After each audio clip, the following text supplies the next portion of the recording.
Alright guys, welcome to another video, Stop 51 Vending. So here comes another one. Let me give you this one. Machine is standing, right? And what's the one, what would I always say? You see something, you say something. I am no mind reader. I wish I could be a mind reader. I would not be in the vending business. I would be like a quadruple, whatever the hell you want to call it. A quadruple millionaire, whatever. I would be freaking rich by now if I can read your mind. Unfortunately, that is not true. I cannot read your mind. I cannot and will not, and I refuse to do so, even if I could do it. Then I would still be a millionaire. But to bring this point along is the machine is there. The machine is at a location.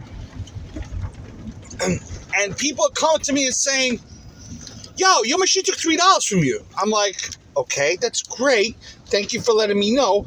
When was this? It was a few days ago. I was like, why didn't you call me? Look, my number is posted at the front of the machine, on the side of the machine, on the back of the machine, and if it's a double-header machine, it's posted 6 times. That's 6 times. There's not enough fingers on my hand to tell you. 6 times. 6. That's this plus one more. That's 6 times. 6 times. How many times do you really need for me to tell you that, hey, it's okay to call? I can't predict what's on your mind. I can't figure it out. If you don't tell me, I won't know it. And if I won't know it, I can't fix it. What does that do? Oh my God, no, screw that. No. Who needs that? No. Here's the problem. If you don't tell me today, tomorrow somebody else has that same bad reaction, which means it was not fixed. It was never fixed. It would never get fixed until I get there. Now, my little thing on my card, it always says, if you call today, it says, for service today, that's today, that's before it hits midnight, service today, that means as of right now, as soon as possible, as an ASAP, that is like super duper quick, call before 4 p.m. Simple as that. Just call. Simple as that. Just call before 4 p.m. So, call before 4 p.m. It says it very simple. It says in clear, in black and white letters. You can't freaking miss it. Look, I swear, I wish I could read everyone's mind.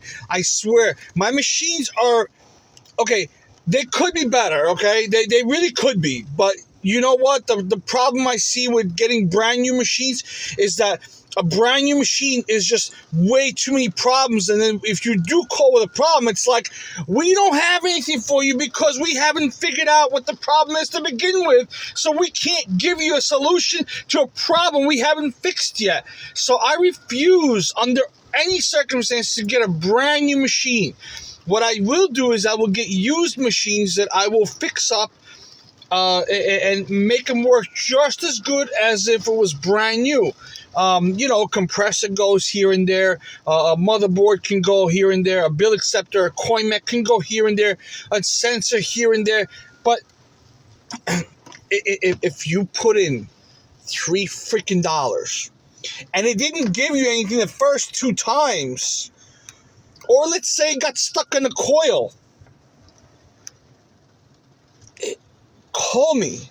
Simple as that. It's a small little, look, it's a minuscule little thing. It's a tiny little thing. The smallest little thing you've ever possibly done. It's like a freaking crumb on the freaking floor. I understand. You have no time. But the problem is, today is a problem, and I've said this many times. Today is a problem, and it's one problem. Tomorrow it's 2 problems, and it's so on. 3 problems, 4 problems, 5 problems. Before you know, I got the whole freaking store on my back and say, hey, your machine sucks. I go, well, wait a minute. Before all of you 29 people start ganging up on me, when did the first problem begin? Oh, it happened like a week ago, like 3 days ago. Why did you not call me?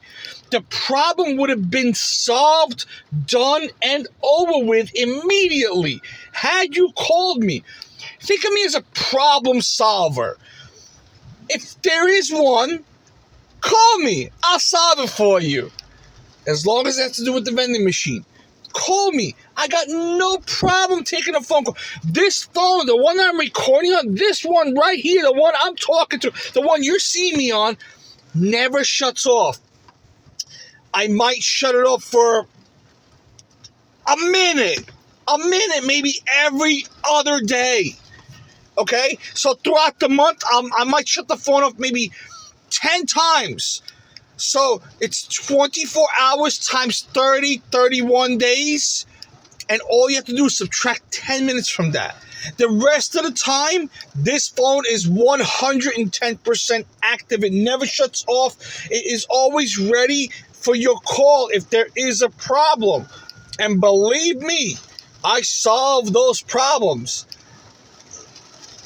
Now I have an app that takes credit cards. Simple, no problem. Just reach out to the company and let me know. If the company can't fix it, I will do my best to fix it. Worst comes to worst, either the company will issue you a credit or I will issue you a credit. I'm not worried about losing $1. I'm worried about losing a customer. You know what I mean? That's why when I come down, I always say, hey, do you guys want anything? Look, I got a whole bunch of stuff. Right now, you're only going to see gumballs. But I have a whole bunch of stuff sometimes when I come down. I say, listen, whatever it is you want, I got no problem. I'm not worried about losing $1, let alone $3. And she tried it 3 times. I understand, 3 times. That's great. But it didn't come out the first time. And the second time it didn't come out. And the third time you're like, it was maybe a glitch. The machine would have given you a credit back because it recognizes that nothing vended. There's a drop sensor on the on this particular machine. The drop sensor on the snack is not working because I can't get another drop sensor.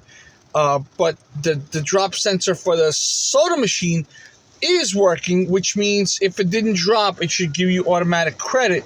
But at the same time, it charged you. So now who's responsible for that? Is it me or is it the company that's doing the credit card transactions to give back the money? At sometimes people say, it didn't vend, but the drop sensor realized that it did vend, and now people are trying to get free stuff from me. Like one of my other locations, the credit card was somehow giving them free stuff. I came back to an empty machine. I was like, oh, cool, I got money in the machine. $15 freaking in the machine because the credit card kept on giving out free shit. How bad is it? My point at this point is, if you have an issue with the machine, well, not even my machine, but a machine, any vending machine, there's usually a number on there. Call the number. I know it's like a heartache out of your day. I understand it's complicated to make that phone call. But instead of calling or staying on YouTube for 10 minutes, you can call up the number and get something done. Because, when you guys are at home and you're not working, when some shit happens, you're going to make that call, right? I ain't get my chicken wings, or I ain't get my burger, or I ain't get my fries, or it's cold, it's hot, whatever the situation. You'll do that, right?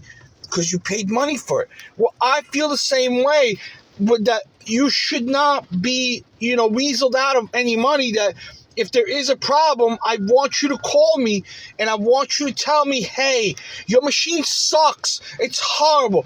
I will make a decision to either do what I need to do. Worst comes to worst, a machine will get replaced. I will throw a new machine in there. I got absolutely no issues doing that. But the problem is, if you can't tell me that there's a problem, I can't help you.